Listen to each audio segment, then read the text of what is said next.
Exception Blacklisted Podcast.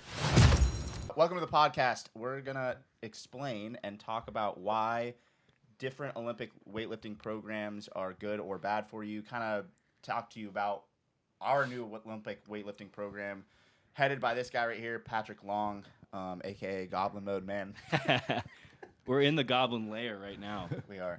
I lived here. Yeah, if you guys didn't notice, the setting's different. What'd you say? You didn't hear me? No. Oh, whoop. Yeah, we're in a different spot for sure. He definitely heard you.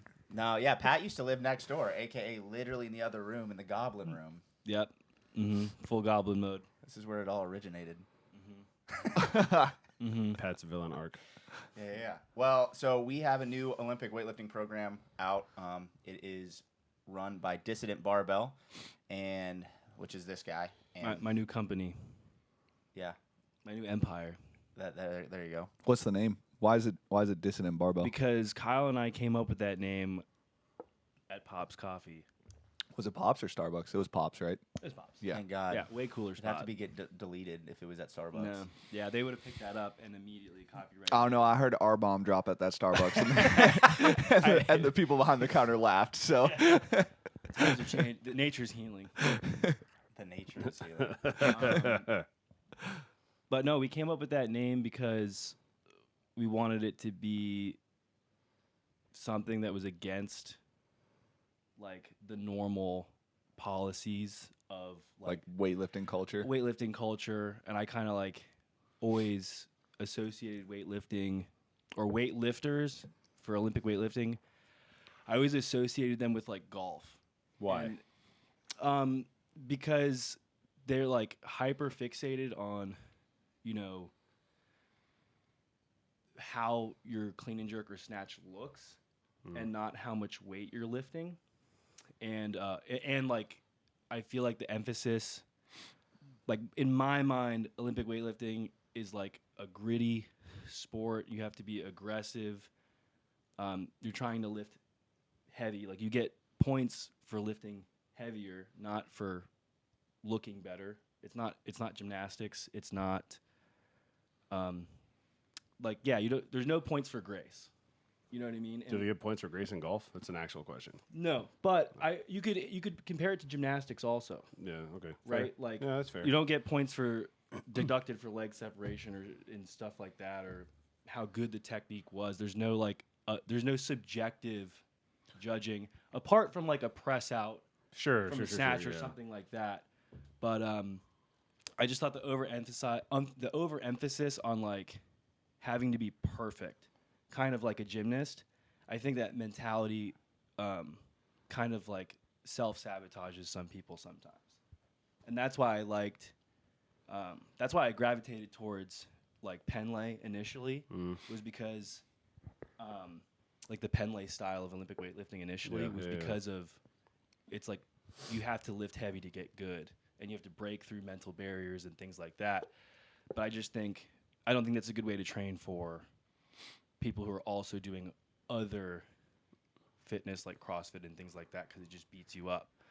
And that's why there's no real program that I've looked at that does that, where it kind of meets you in the middle with things that like Penlay says, things that Klokov says, things that Catalyst Athletics, which is like arguably one of the better Olympic weightlifting programs right now. But there's nothing that kind of allows you to do other things in that program and actually get stronger.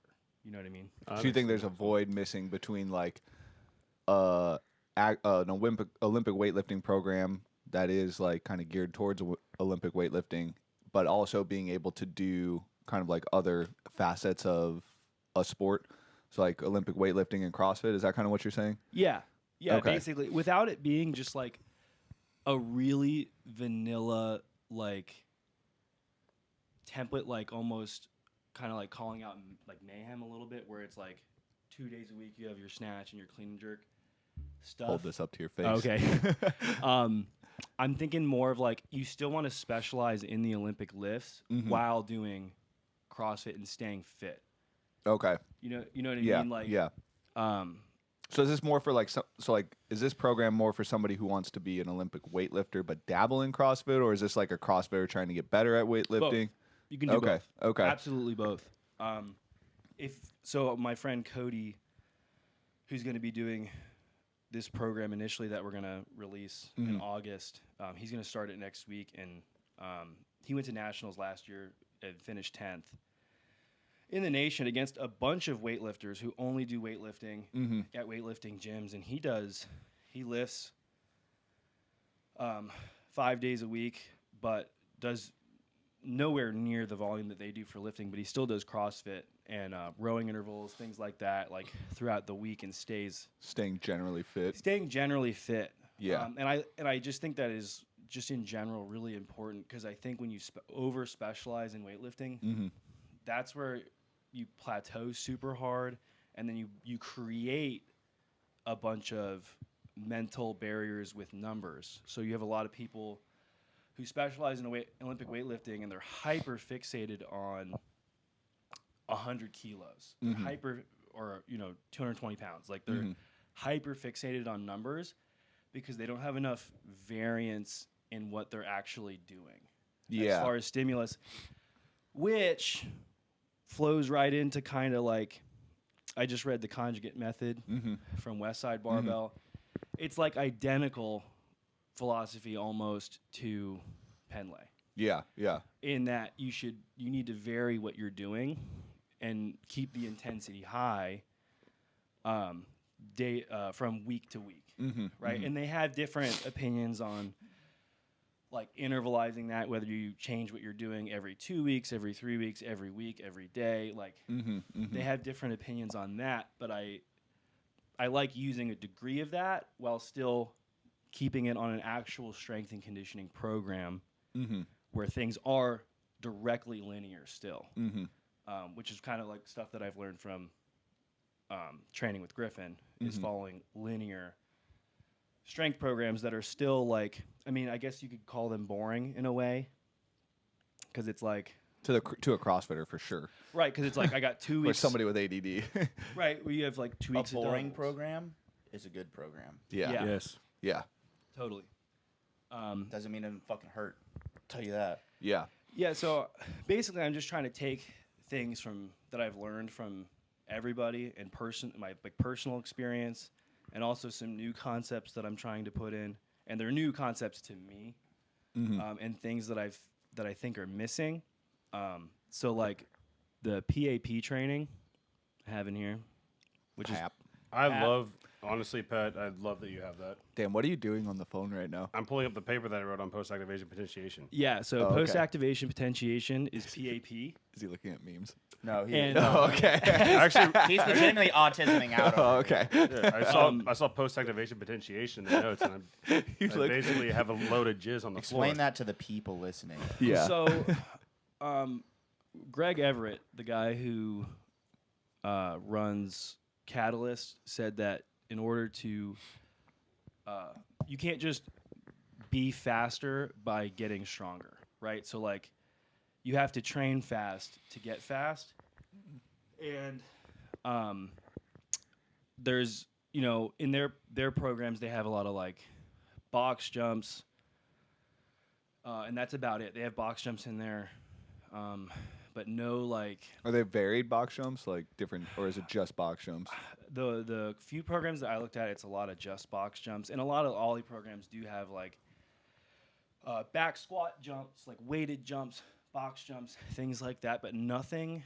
I have not seen anyone using actual PAP, which is, for example, PAP, like in simplest terms possible, is like, let's say you do 5 reps of back squats at 70%, let's say 75%, because you want it to be under 80%. Needs to be heavy. Under 80%. So whatever, you do a set of reps there, and then you rest 15 seconds, and then you go directly into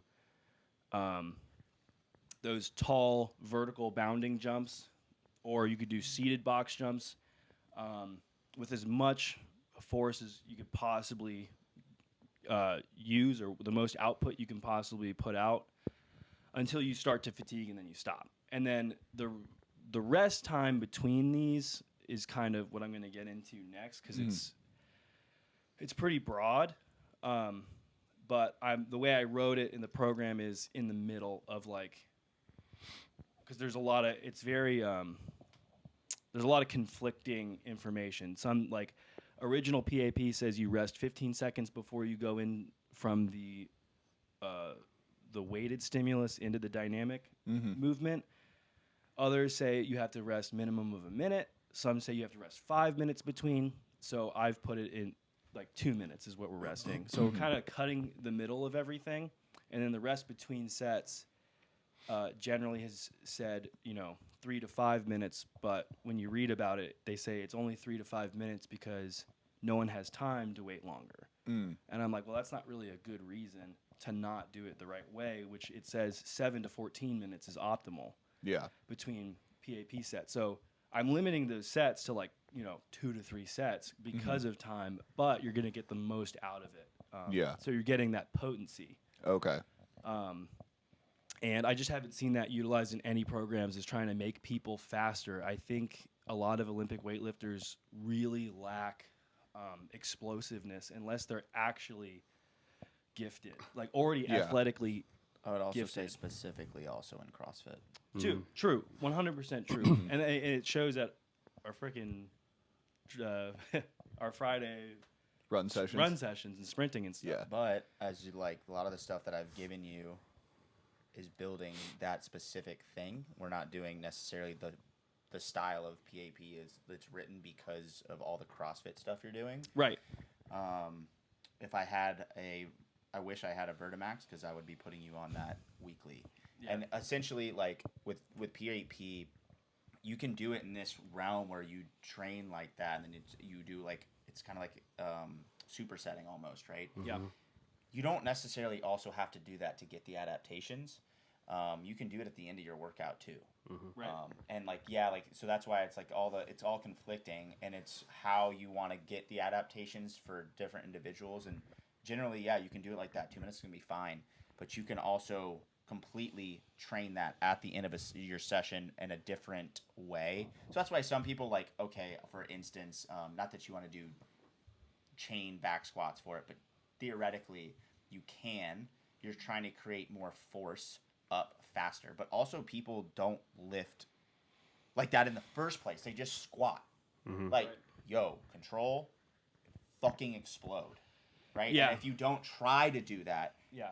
you're not going to build that explosive fast twitch muscle fiber. Right, and that's been the focus for us a lot because and it goes under that same principle is if you always squat heavy and you always lift heavy, like some of these programs or methodologies tell you to, you're always going to move slow and you're always going to be slow.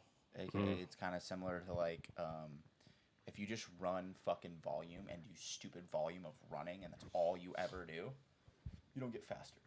Right, and it's the same thing with weightlifting. You need to be able to move, moving lower percentages quickly and well and with speed is just as important as lifting heavy. Absolutely. There's a lot more underlying there as well with being able to move the light loads faster. But I did want to circle back to something real quick that you said about there's not a whole lot out there with PAP research specifically with Olympic weightlifting, right? Is that correct with what I heard you say? And there's really not a lot outside of track and field and football. I'm glad you said that because that happened a lot more. That research started to be conducted more in the 90s, right? And that because I'm bringing swimming into the light real quick. It is applicable. In the 70s, swimming and track were Doc Countsman at IU and Sam Bell at IU. They switched protocols. Doc had the swimmers do track protocols. Sam Bell had his track athletes do swimming protocols on land versus in water. Yeah. Now I'm giving you that little history part because in '99, after this shit started happening, a lot of good research with track and field. There was these couple dudes who last names are Mason and Kosser. In 2000, they came out with research where they analyzed the 1999 swim start performance, and that's the time from the start to 15 meters. and they tried to figure out how they could maximize that. And it goes right in line with what you were saying, because now, like, fast forwarding and circling back, the sprint elements in swimming are remarkably untouchable almost. Like it's you're slow if you can't swim down and back in 18 seconds. Damn. So in 2011, they started implementing heavy studies on PAP for swim start performance, and that has 13 years later, I'm looking at my paper, it's made a magnificent like difference in, it correlates with the now fast swimmers. So for yourself, Pat, if you need more information associated with PAP and its effectiveness, I will happily send you all the shit that I have, because it's a good amount. Lit. That's dope. I love PAP a lot. Cool. Yeah, I mean, so I have a day right now. Pap smears. I was gonna say I love I was gonna say I love PAP without the A. PP. Yeah. Peepaw. But no, I love Papa. Speaking very selfishly, I think that the fact that you're talking about that a lot, and that's like I would argue a secondary basis of why you've created or want to have this business program, etc. I don't know of many people that run a program with that at a forefront outside of who's sitting at this table. So I know you do. Before You understand it. Yeah. This motherfucker does. But That's why this motherfucker's doing shit. Well, I mean, Right. this is yep. well, so I've thought a lot about PAP, but it is still just part of one day of the training I've done. But I've dedicated kind of a day 3 of the program. It's a 4-day a week program. It's 2 days on, 1 day off, 2 days on, 1 day off, and it goes like that. So it's not directly like You also can't train it all the time. right. No. So it's once a week. Fry your nervous system entirely. And that PAP day is a speed dedicated day. Like Right, that so, day like, is speed training. There's no heavy lifting on that day besides the squats. People like CrossFitters are gonna go and fucking do this shit all the fucking time. Yeah. Keep Yeah. doing it and not get faster. I see. Actually, now that I think about it, I literally have someone in my brain that their company kept programming this shit for them has no fucking idea what they're doing. And they just keep doing volume over and over. I mean, you don't do volume of this. No. Like you can't. You're not making the right adaptations. You're just creating like you can just keep going. Like you're not doing what you're supposed to be doing. But to prove like to people to understand this, like, okay, think about it. If you have to rest way longer for this between your sets than normal, you think your body needs even more time of recovery muscle wise for like days between. Start thinking about that instead of just like doing endurance training. Fucking idiots. Yeah, I mean, Sorry, this shit gets me fucking wild. Yeah. yeah, it fires Atlanta Wild. gets us fired up. But I mean, it also applies to the endurance training and the Metcons as well, because like that book that Kyle had me read, Maximum Aerobic Capacity, has the same thought process where like you want to minimize that high intensity, high output. Like, God, I had a thought about this earlier that was like, there's kind of like a bell curve where the more intensity you do, the less of it you need. And same thing with weights. The heavier it is, the less of it you need. It needs to be more potent. And then on the other end, the lower intense it is, the more of it you need. How's intensity defined these days? I know back in the day it was I equals P, which equals work over time. Intensity equals power. Is that still the thing? I mean, I think it's fair to assume that's still the thing. No, I would agree. I didn't know if that was like an actual physicist definition or that's something I CrossFit don't just think that did. changed. Yeah, I don't think that changed. And if it did, somebody's just rewording it to sell it differently. Well, that's fair. I mean, I'm with the belief that intensity does equal power because in order to max out intensity, you have to max out power output. Mm-hmm. That was a genuine statement. No, I wasn't trying to be an asshole. I mean, that's helpful information. Information is what podcasts are for.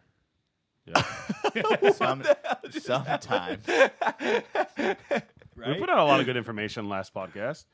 What was our last podcast? It was CIA killing JFK. Oh yeah. yeah. Yeah. Also had something to do with domination and Bro, we almost had another one.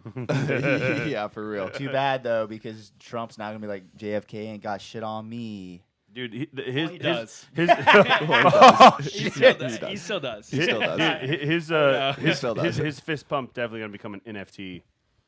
Trading card? changed my mind. Yeah. Do a holographic? They made shirts so fast. Yeah, they did. They made shirts Yeah, they so really Wait, wait, did. wait. Which shirts got made faster? The Hawk Tua girl or the Trump pose? Trump ones. Actually, The Trump, yeah. dude, the Trump ones were that day. Only because it was live like that TV night. versus No Instagram. shit. Ooh, that just proves how much faster like the live shit can go. But Yeah, dude. I remember I was looking at the TikTok after I found The Hawk Tua? No, not Hawk Tua. That one I just showed my wife. But I was looking at the TikTok after the Trump video. Dan's shirt's crazy. Dude, you know what's fucking crazy? We all have the same shirt on, then you have Dan with a unbuttoned fucking watermelon. I may as well have Balance. just worn this shirt because it fits about the Balance. same as my skin. It is Oh, a don't let me watermelon. forget to Okay. give you your T-shirt that's in the back of my trunk. Oh, that's doesn't sound terrifying at all. You want me to go to the back of your trunk for a T-shirt? I'll go to the back of my trunk. get in the van. There's candy. What's the put your bike in the back of my trunk? Is that the 40-year-old What version? the hell? Yeah, Yes. yeah. Okay, cool. Come on, kids. I got some candy. I can't do the whistle through the teeth. All right, so getting back to this shit. No, it's good to have a tangent. It is, but you got to get back to it at some point. Why would you say like this program would be good for both Olympic weightlifters and CrossFitters? Like, what? Obviously, it's not all. All CrossFitters can benefit, but what do you think this program would do well for both areas? I think you just. I think said you it. started. Well, you started hitting on it with Yeah. your friend Clay, right? Or sorry, what was his name? Cody. Cody. Yeah. Yeah. Yeah. Whoops. So he's an in-between athlete, right? In a Aw. sense, like he still does CrossFit competitions. He specializes in weightlifting under CrossFit. So he's confused. Right, in a sense, or he has it right. I don't know, but I kind of am starting to identify more with that, where like Sorry, I'm trying. I'm specializing in Olympic Gotcha. weightlifting, Okay. and but I still love CrossFit. I still like, staying generally fit and being able to compete in both sports.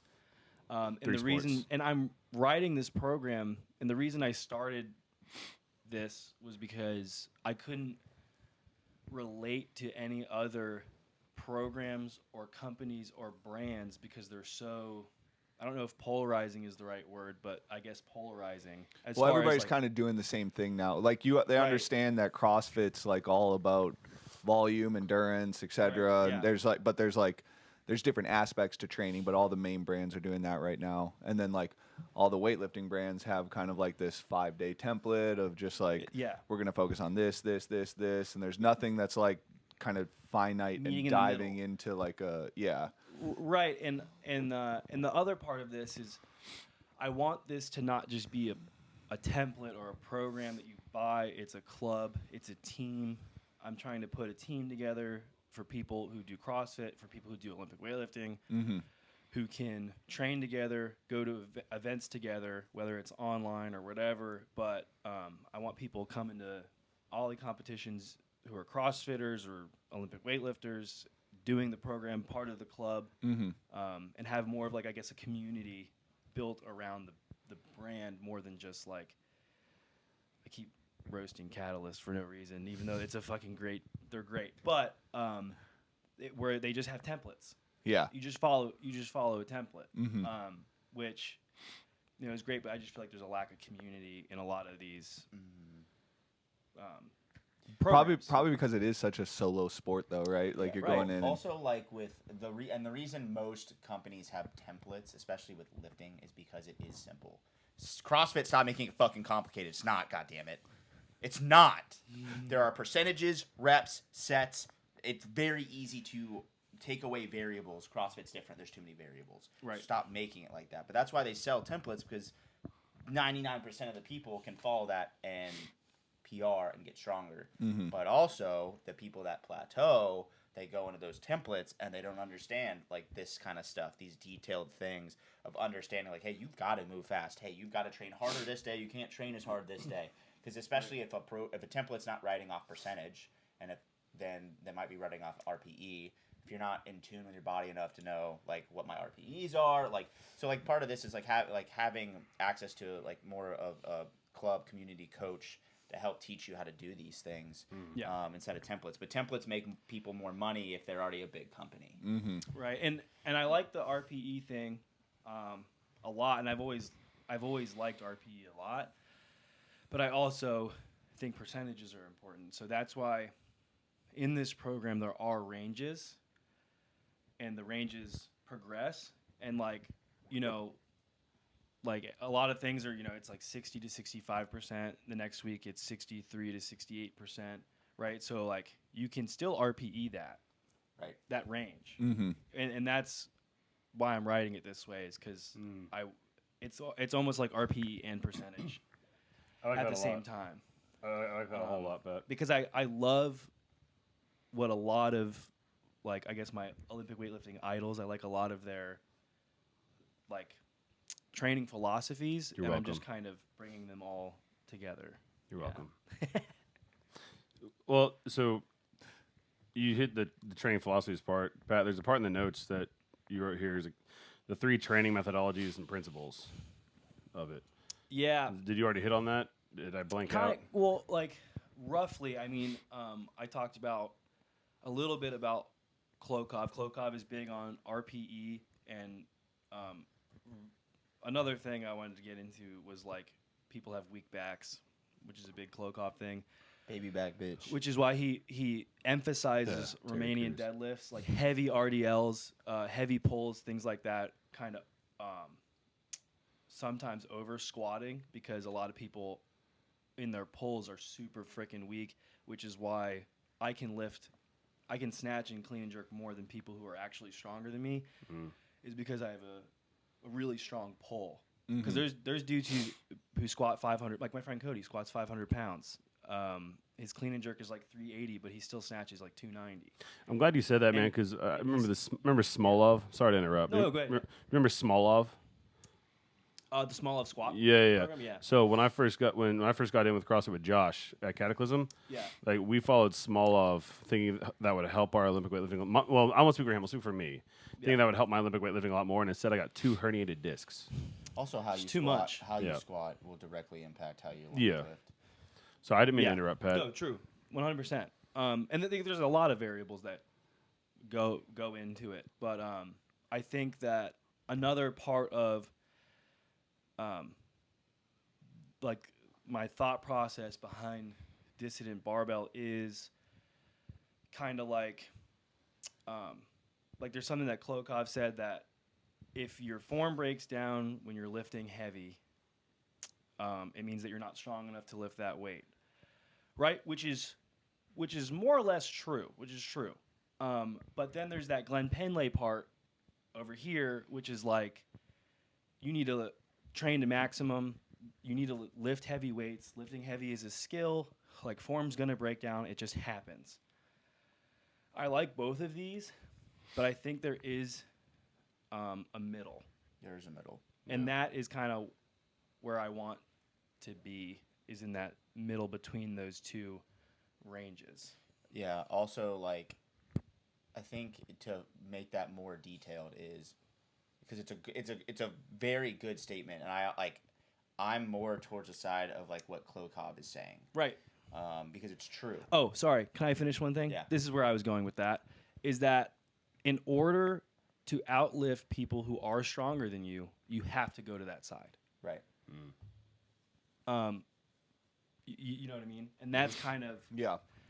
that's kind of where the sport comes in of Olympic weightlifting, and not the training. But for the sport, you need to be prepared to push past what your strength limitation might be in order to win.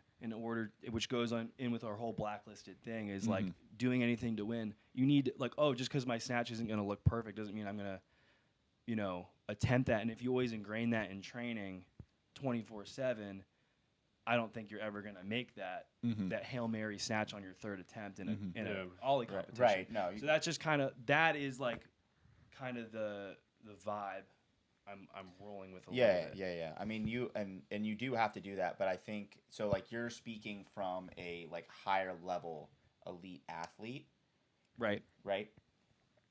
For anyone that's not at like that level, you are for sure pushing towards more of the Klokov side, right? Right. Like, Absolutely. until 90, I'd say minimally 90% of your reps look identical no matter what. For sure. Right. And all my like PT clients that that I am training to get better at Olympic weightlifting, it is exactly that. Like, we're not pushing for maximum load every day and trying to lift as much weight as possible. We're doing that with our strength training, with our back squat, strict press, front squat, push press. Mm-hmm. That's where we're really pushing. That's Right. where the intensity is. Mm-hmm. The consistency is with the consistency of movement is with the Olympic weightlifting. Right, Mhm. right. Mhm. You're less intense overall with the overall dynamic movements, the plyometric movements, because there's so many things that can happen in that, right? But your basic strength lifting exercises are the where you can press through those. So like a really good one, a perfect example is a strict press, Yeah. right? Mm-hmm. You know when someone's not strong enough to move it, even though they get that last rep, because they're fucking like this and all over the place and still somehow get it above their head. Right.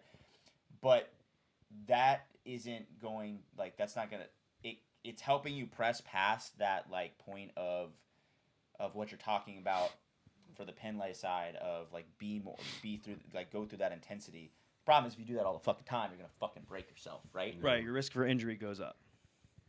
Right, but like not that it's like safe, like nobody's strict pressing 500 pounds, but like you're more than likely not going to hurt your back doing that. Like, Right. You might be like, oh, that didn't feel good. Well, okay, yeah, duh, but you're not going to blow your back out. But if you go try to do that with a snatch and drop the bar in your fucking head, right? Yeah, it's not going to be as good. So like you can be a lot more safe pressing Right. into that intensity there and understanding like I still want to make those reps perfect. And like the other day of my training, my strict press should not look like that. It should be technically sound, right? Yeah. But also, if I was going to test your absolute strength with your strict press, it's not what you just pressed being able to fight through it, because you worked on leveraging your body. That muscle was to failure, right? Right. So in order to get stronger, you also have to press through technically good reps and start building. But people hit plateaus, and that's why you have to also hit that. Totally, and that's also why in the program, and I'm really fixated on a specific movement right now, which is muscle snatching.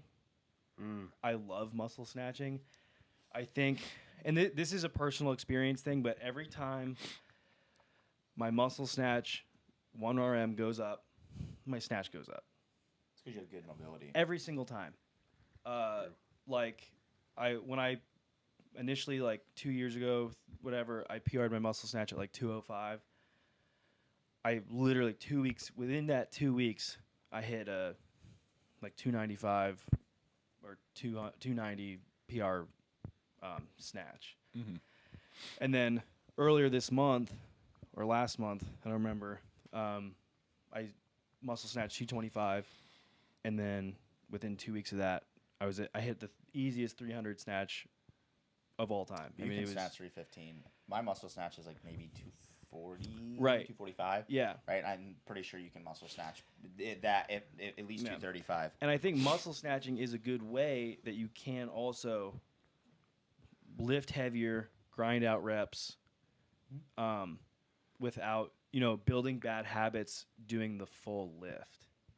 Because if like what we were talking about with form breakdown and new people and things like that, if you have them constantly push upper 80, 90%, their form is going to be not great, not optimal for all those reps, and you're going to build some bad habits. Mm-hmm. And like implementing little like drills, like muscle snatching, no foot lifts, things like that allow you to it kind of puts a safeguard on how heavy you can actually go, which isn't new. That's not like No, but I think it's definitely new to CrossFit, because I It's new think to CrossFit, for CrossFitters sure. just throw in drills because they look cool. They don't actually understand, and like they want variance and shit. Right. They don't actually understand what the drill is supposed to be doing and working on. yeah, totally.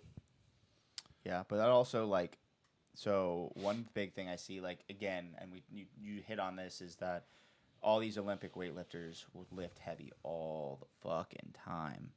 You don't need to do that. You can still do that press through the high intensity stuff at a hypertrophy stage.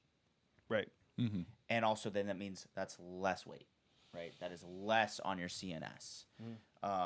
But then it flows again, linear progression is the way to get stronger. But linear progression doesn't always mean it's just a constant up. It's up and down, but it's slowly trickling. If you look at the broad scale, upwards, right? So if you always look at these programs, they should be, anyone that's paying attention to this shit, there should be a natural progression of you building over time, whatever that cycle looks like. So you should start in somewhat of a hypertrophy stage. You don't always have to. Yeah. If you came off of a cycle into a next one and it was meant to be put together, but you should start there always. It allows for better technique focus. Yeah. Do not fuck up those reps. Make them all perfect. Maximum intentionality. Intentionality. Is that a fucking word? It is now. It is. All right. I like intentionality. Yeah. But yeah, that's where you have the opportunity. When I program for athletes, especially on strength stuff, and I see their reps are fucked up there, I hold those weeks longer. Yeah. I give them more cycles there before I move on, because I know once I put on more weight, they're gonna fuck it up. And if they're fucking it up there, we're gonna fuck it up at the max. And with this new program coming up that you looked at yesterday, we're starting there. We're starting with the more hypertrophy state for 3 weeks, basically. Well, technically, 6 weeks of it is almost a hypertrophy state for a lot of the things. And I love what we're making is because it's following exactly that. We're building consistency at lower percentages with a little bit higher volume. And then as we go towards the 12 weeks, volume is much lower, percentages are much higher, but we have 6 to 8 weeks of ass behind it. So everyone's gonna hit PRs if they follow this. Right, and 100%. Then it allows so there's the opportunity. I know this. A lot of people be like, man, this weight's not that hard. This is easy. These are easy. Okay, are you doing them perfectly? Okay, you are. Go faster. Do them faster. Create that adaptation, and then when we bump up in weight, maintain that same thing. Right, but it's a lot of the intentionality behind coaching that side of it is super important. But you have to be able to do that first, and then obviously you move into your strength and power phases, right? Yeah. But yeah, stop training only power phases or only strength phases. You need also, newsflash, hypertrophy, strength, power, they're all changing. They're all variation. Yeah. CrossFit. So I don't get it. That is constantly changing. Technically. Wait, explain that a little bit more. So people think constantly changing means every fucking day everything's got to be different. Constantly varied or constantly changing? Well, that's the same. Okay, yeah, Right? yeah. I just changed the word so people understood it more, right? Yeah, Instead of yeah. constantly varied, things are constantly changing training-wise. And that's what CrossFit is based off of. But everyone read that so autistically. And Yeah. literally. Yeah. Right? It's not that. Constantly varied can be every 2 weeks it's changing forever. Yeah. That's, if you look at the broad spectrum, that is constantly varied. Right? Okay, and then maybe it's not every 2 weeks for the eternity. It changed, then it changes in a different way where it's every other week or whatever. But you guys don't look at the day, look at the cycle. It's constantly varied. It is going to change, and you're starting with a hypertrophy stage. We've switched to a strength stage. We've switched to a power stage. It is varied. We're not doing the same fucking thing all the time, right? And now we reset with new strength numbers and new abilities, and now you reset your cycle. And yeah, again, you don't have to train back squat, back squat, back squat. Guess what? Next cycle is front squat, or whatever version that you want to train. Right. But also that is where it can be boring. Constantly varied actually can be boring. Right. If you look at it, you just have to have a different perspective of I don't have to do fucking every movement under the sun. The fancy stuff normally doesn't work. Right. That's why you have mesocycles too, and that's why this program has Explain the meso to people. So basically, it's just cycles within a cycle. So it's a 12-week cycle. So Inception. But we have It is. Essentially, yes, it's Inception, and that's kind of what has been making it tough to write. Is I'm trying to be as intentional as possible. Yeah. And every single piece is on a freaking progression. Nothing's in there just to be in there. Everything's there for a reason. Everything is a cycle. Everything is a progression. There's an intentionality behind everything. And basically, you know, first 6 weeks is a cycle. Then you'll have like a little mini cycle in there that's 4 weeks long that changes it up a little bit so that you can allow your body to, you know, take in all those adaptations from the past 6 weeks. And then the next 6 weeks we continue with the previous 6 week cycle. So you got a little like intermission mesocycle in there, and then there's deloads programmed in there as well. So it's going to be lit. Taking it all into loads. Oh my god, dude! Full goblin. Deloads are for people that aren't sauced up. Yeah, and I'm just kidding. Actually, though. well, I mean, also, yeah. and I kind of wanted to talk about that too. It's a good you said that is because I feel like a lot of we talked about this where like we feel like a lot of CrossFit programming and stuff kind of like mayhem. Fuck. No. Well, like the programming is like almost like it's written for people who are on shit. Yeah, like and that's like Bulgarian. Yeah. And like to give an example is like there was a program that prior to quarterfinals, like the week before quarterfinals and leading into quarterfinals, they had like class goers basically maxing out every single day leading up into quarterfinals. And it's like, okay, that works for somebody who's on gear who will literally recover their CNS the next day and they can just continually repeat that. But you're asking like an average Joe Schmo who was, 3,000th place qualifying for quarterfinals to try and trash his central nervous system and like actually work up to a 1 RM every single day. He's going to go into quarterfinals or they're going to go into quarterfinals so fucking flat. And like that's a lot. And like from some of the other programs that I've seen around is just a lot of the high volume stuff is because people can handle it because they're recovering so well because they're on shit. Right. So like, yeah, sorry, that was a tangent. No, but that's not a tangent. That's right on because that's also what I feel like I've seen with a lot of these other programs that take on that Bulgarian style training, or I like the Penlay training, but a little bit like that. Like the Penlay style training is perfect for someone who's on shit because you're taking everything to max effort every day. Yeah, and then you're recovering your fucking joints. And it's your joints that. And it's always different, right? Because it is complexes. It is different. You're hitting the lifts differently every time, and you're not gonna be able to go as heavy, but it doesn't matter because the intensity is still 100%, and that's not what we're doing. Dude, we should have had a this is is for graph people who are not on shit. of If you're on shit, of all hit me up. all the shit and what they take and Yes. put it on this. I don't even know. Yes, I'm curious. About what? For himself. For what shit they take, how much they take, whether it's the dosage, gear. how to actually do it. Gear wise? Huge. Yeah. Do you think they take Winnie and D-ball? Definitely D-ball. And Duraball. What's winning? Not for weightlifting. Oh, well. What about Rad for ones? No, 40. yeah, no, Diane. I don't know what that is. Dianabol? It's a SARM. Oh, What about Carterine? No. Osterine? Nobody's gotten popped for that. No person in CrossFit has gotten popped for that. for Carterine? I did like a little case study No, on that that was shit on sarcasm. myself Oh, like okay. years I ago. was like, I'm pretty sure No that's like change. the most popular the one. most That's like the popular best one. drug ever for I think you have to change CrossFit. your diet. I did. I promised then I did. Because we talked about that, and I was like, I'm pretty sure you have to have a different diet, but they disagreed, so I don't know. Always eat Who's your trying to do a crop- Carterine, Carterine study? Carterine cut. See what happens. see, like, do you actually have to change your diet and do all that shit? It's cheaper now, Where's right? Where's Carterine is? Hiller? Just go get him on a bunch of Ooh, fucking good. shit.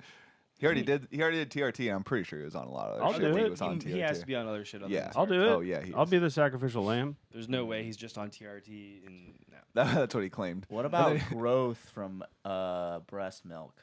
Hell yeah. That's all natural. Baby. So good. Damn. Get on Would it Craigslist. work? Order some right now. So fucking filling. On On Craigslist? yeah. Did you get some? Dude, is Craigslist still popping? Yeah. I didn't even know. If that you go to was, Reddit yeah, still stories, a you'll thing. find some horror stories about Craigslist. It's pretty cool. About breast milk on Craigslist or just Craigslist? There's been a couple. Horror stories about breast milk on Craigslist? Or Uh-huh. Were you the seller or the buyer? Yes. he made his own and then bought it from himself. It's a perfect business model. You can't fail. Damn straight. Damn. But what if he drinks his own product? It's just Oh, recycling. It's never. It's an Yeah. But infinite he product. doesn't make I make it. If he was a female and made it, then it would Okay, be. Google this. Guys can lactate. Guys can lactate. Mine just has to go through some filtration process. Don't you have to have like a stupid amount of Estrogen, Estrogen? yes. I but do. it Look, why do you can think I have my happen. shirt pulled out to where just my nipples are hidden? I don't want to, Let's get you on a bunch of drugs and try and make that shirt as small as estrogen possible. boosters if you want to Alright. start lactating, dudes. Damn, that'd be. I want my nipples to be sensitive. That'd be so wild. This is fun.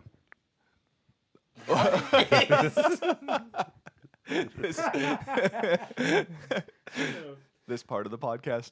Pat, I really like this program, honestly. Like, I'll be honest with you, I didn't know a whole lot about it. You haven't seen it. You haven't seen it. No, I've not been able to be involved like in much You of like the the talk. idea of it? Absolutely, fucking lootly. Cool. I mean, I'm a huge nerd for PAP. Number one, Yeah. and number two, It's like, only one day, so it's only 25% of the program. So how do you feel about it now? I think that's Well- incredibly appropriate. Yeah. I think that's remarkably right. appropriate. That's right. That's right. The maths. But one thing I would say, and maybe this is a risk or not, I think this is a more of a perfect program for a grid athlete. I'm just kidding. Honestly, yeah. I think. It, Yeah. PAP would be very Yeah. beneficial. I do think this could be good for someone doing grid. I do think they would need, like, obviously other specific days to work on like more. Well, yeah. I specialized things. mean, I'm speaking from like a strength specialist and strength utility. Oh yeah, totally. Like a Yeah. pure strength specialist and strength utility specialist, Yeah. and then obviously some utility. I mean, Griffin, you're an outlier in that realm, and so is RJ. That's also because I honestly. did all this shit for fucking Yeah, since you were stupid amount of years. 3 years old. Forever. Oh, I didn't tell you. No, No, not yesterday. Today's Thursday. Tuesday. you strained your other hamstring. Oh no, I back squatted 405 15 times really easily. Oh, I was a fly on the wall just a second ago when you were talking about it. Oh, cool. Yeah, so we're good. Damn. Nice, that's good. But also, that was the first time I haven't hurt squatting since 2016. I had a Really? stem cell 3 months ago in my hamstring. I was like, I don't know if it's gonna fucking do shit because it's so old. No pain, first time. Old 8 stem years. cells. No. Or old injury. No, my old injury. My Okay. hamstring from college, which was 2012. Oh shit, that one. Yeah. All right, I was Yeah, not. no, I got tracking that for a PRP in like the recent injury one. That one's fine. I just don't want to sprint yet, but No, no, please my don't. old one. I'm not. No, but yeah, I like put on the. I was squatting with Kyle 2 weeks ago, and like I forgot. I was like, whoa, it didn't hurt. This Yeah. is weird. I forgot. I can squat. This is sick. So I only squatted 315 just to be careful with that with this new strained hamstring, and then Tuesday I was like, fuck it. I really think people need to go back and re-listen to / watch the podcast with your brother They should. on peptides Yeah. and stuff because that. Dude, but to be honest though, like stem cell is like they haven't done enough. They haven't done enough Right. years of studying. They've done enough to be like, it definitely works. We don't know what variables or like what can change things, but it definitely works. Yeah. But you can't necessarily prove it because you have to do so much research and all this stuff. But Yeah. it works. Like it's very easy to understand that it works. The government won't let it come out. No, they did. They do. Oh, they do now? There's only certain types Yeah. that you can get, and how you get it is where people get really upset and like. Well, people thought in the late 90s they thought it came from actual baby Fetuses. fetuses, which Yeah. it doesn't. It comes from South Park was wrong about that one. they were. The ones that the government won't allow in the U.S. are the ones that come from the placenta. So like Colombia and Yeah. Panama are the ones that are doing those. And the guy down there has found a way to replicate the most potent of those stem cells. And so he pretty much has just cultured an infinite number of stem cells down there. And Wow. he's just running. So I Yeah. should have kept my wife's placentas from my children. There are people that grind that up and make it into make a pills smoothie. Oh, I know. Yeah. and or eat it. But Yeah, the raw. stem cells that So like we gross. get here are from much would it umbilical cost? cord. Oh, I gotcha. So it still works. Don't you have still to Damn pay it. to like, keep it? I don't know. What? Don't you have to pay to keep the placenta? Don't you Probably. I mean, anyway. Dude, that's your property. Dude. Fuck that. Dude, I they, think they, I- they make you pay like $25,000 to leave the hospital with your kid. I'm I mean, they did do a lot of work. I'm pretty sure. I can mean, confidently Dude, tell you- Screw that. I'm just gonna. Hey, if I were to dude. just drive around until she has it in the car, you're good. The most work. That cable? Yeah. Oh my God, Pull the that, cable. that actually happened. The most work the military doctors did for my wife Oh, was give okay, her an well, enema there's almost your too late. There's your experience. military doctors. even a great experience in South Carolina and Columbia, which is phenomenal. They didn't. The doctor wasn't even there when Penelope came out. What'd you find? Because, well, never mind, doesn't matter. Pat, I like. were the you talking, program. Dan? I was. Oh, I'm looking at this placenta stuff. They're all in on placenta. Yeah, that's research fine. now. You have to sign a release of tissue consent form. That's what your brother was talking about, like all the fucking business model shit with the. At least I think he was. Like the numbers game, that doctors had to sell so much shit. Yeah, for sure. Yeah. Mm. But yeah, that stem cells crazy. It does work. 100%. It's fucking insane. Yep. It's not illegal. It's not. It's not illegal. It would be very beneficial it's free. to. Yeah, It would be very beneficial for people baby to comes do out. stem cells. It'd be very beneficial for people to inject stem cells following Dissident Barbell. I missed that. Sorry. He I said know, I people should get purposely stem did that on cell if they're on a dissident barbell. I purposely said that while you weren't paying attention. Fair. Yeah, well, people don't get it because it's too expensive. AKA, my Yeah. brother's on that fucking grind, Yeah. charging literally just the cost of doing it is. It's still insane to me. I'm like, dude, you're a psychopath. But he's doing it because, like, again, it's ethically it makes sense. Mhm. He's doing it because here's the research on it. He wants to make sure that when he gives that to a client, he wants to see what the data is on it, and then he can make a judgment for himself. He doesn't want to tell him, like, hey, this is going to solve it if he doesn't know for sure, Mhm. right? So he's like, I'm not going to promise anything because $1,000 is a lot of money. However, California charges $20,000 for stem cell injection. Oh Yeah. my god. Yeah. Yeah. For not even like the best out there stem Yeah, cell treatment, because correct. Panama is the same. Colombia is like 5. They might have been might be lower now, but they're like 10K. And then Panama, the guy who like kind of like pushed stem cell forward, he charges 20K for it. But like, yeah, there's the stuff in the U.S. is a little bit cheaper, but they aren't doing like IVs throughout the whole body and stuff like that. It's like very direct injections. Yeah. This shit's cool. Yeah.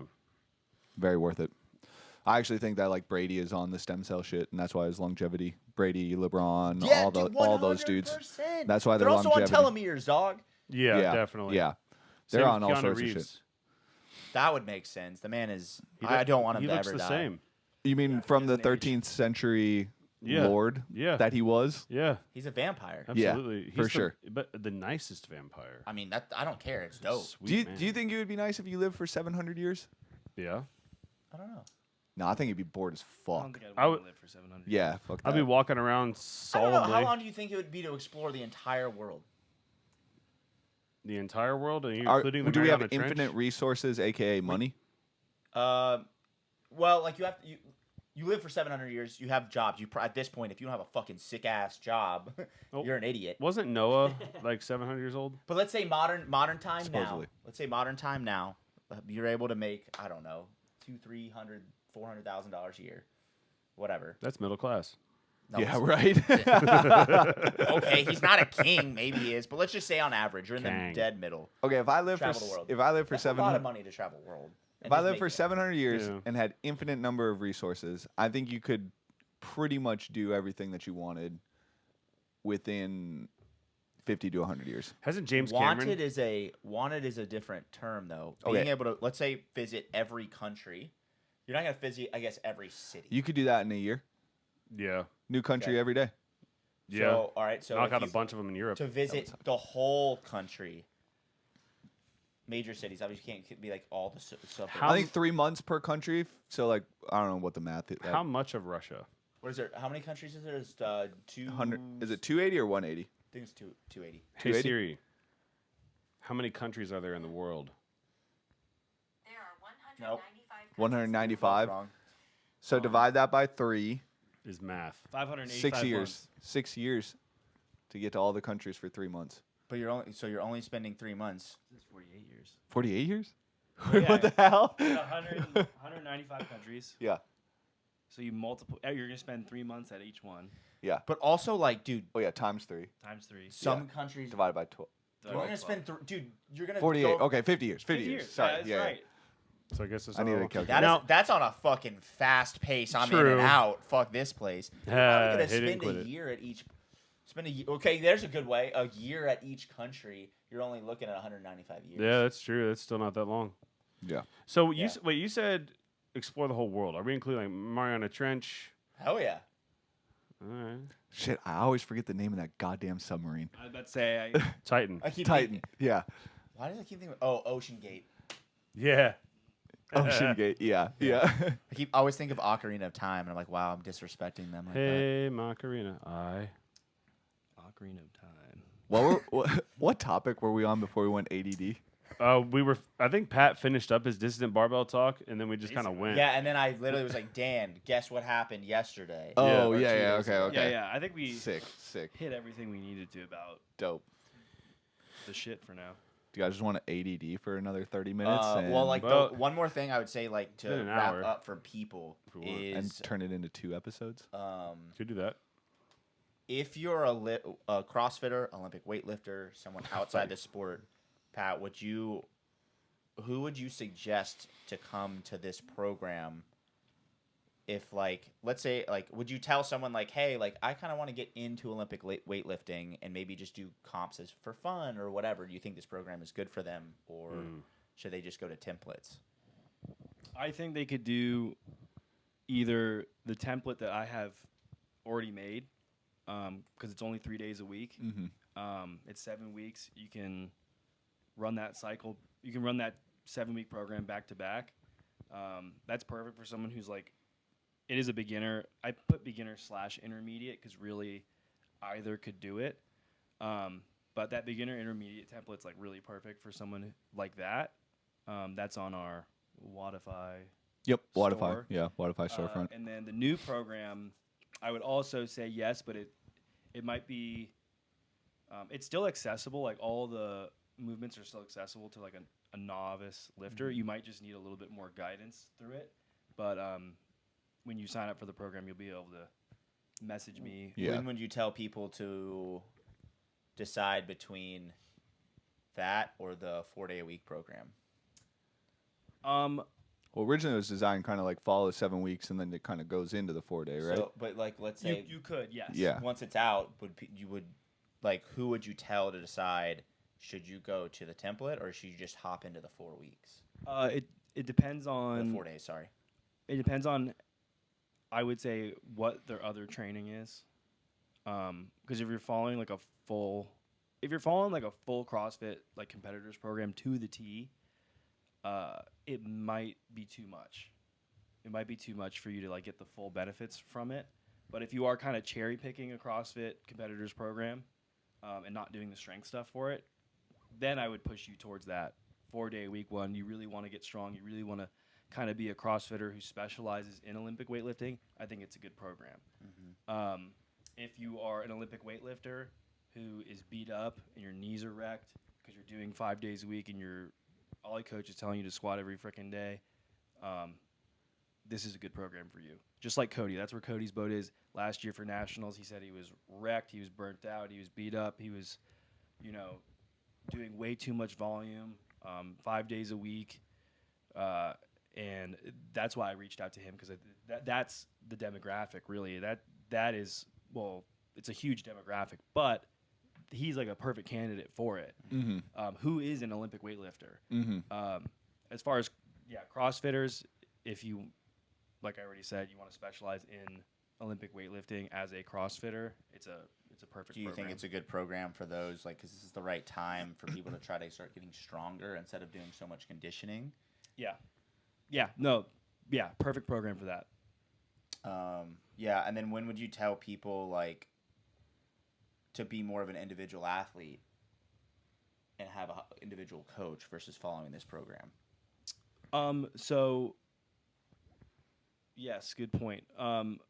Basically, if your limitations are more specific than the program, because it is a group program, it's not going to like fix 100% of anyone's problems, unless you're Cody, because I always write a program with a person in mind, and it's a good program for him. But like if you're super limited in a specific way, and you're already a little bit more maybe experienced, and you need more like deliberate programming, come to me for individual coaching. Same thing with the novice thing. Like, if the beginner program, the 4-day week or the 3-day week beginner program, 7-week cycle, if that is too confusing or intimidating or whatever for a more novice person, that's also a reason to come to me and get coached. Yeah.